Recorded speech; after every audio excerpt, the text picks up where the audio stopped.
বিয়ে সবকিছু তো পাকা হয়ে গেল, এবার কোমর বেঁধে নেমে পড়ো। হাতে বেশি সময় নাই, মেলা কাজ পড়ি আছে। আমি ওই কাকে কাকে দাওয়াত করব তার একটা তালিকা করব, তুমি আমাকে লিখে দেবে। এসো।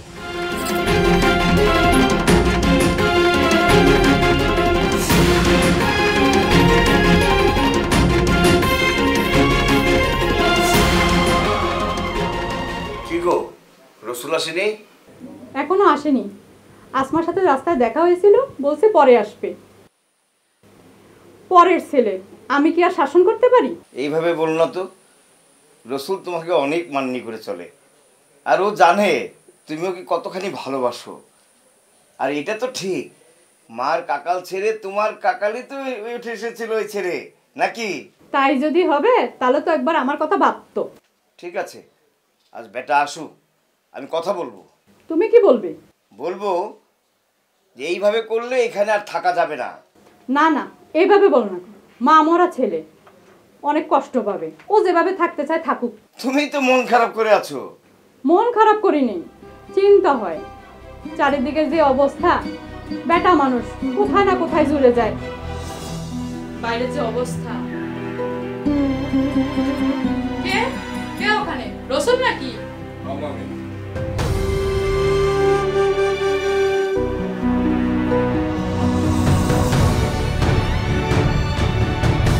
কি রসুল, কাল রাতে ঘরে আসিসনি, আজ সারাদিনও কোনো খবর নেই, কি ব্যাপারটা কি?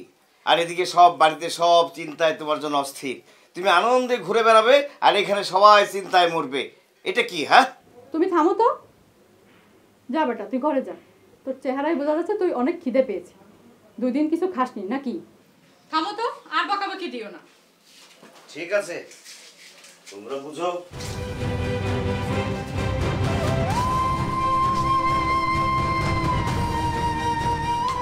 একটা কথা বলি না, সত্যি করে বলবি তো?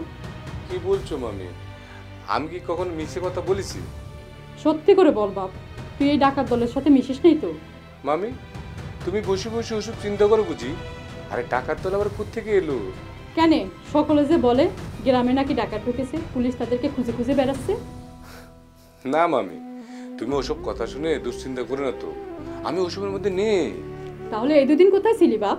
মামি, বনগাঁও, ওখানে কবি গানে পালা এসেছিল, আমি ওখানে ছিলাম, আমিও একটা পালা করেছি। তাই? সেটা তো ভালো কথা। তুই পারিস কবি গান করতে? আগে তো কখনো করিনি।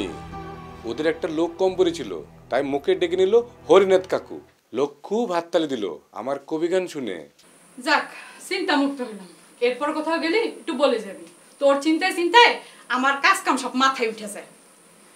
মা, তুমি দাদাকে একটা শাদি দিয়ে দাও, তাহলে পরে দেখবা দাদার এই যে ব্যারাগ্গাপা না,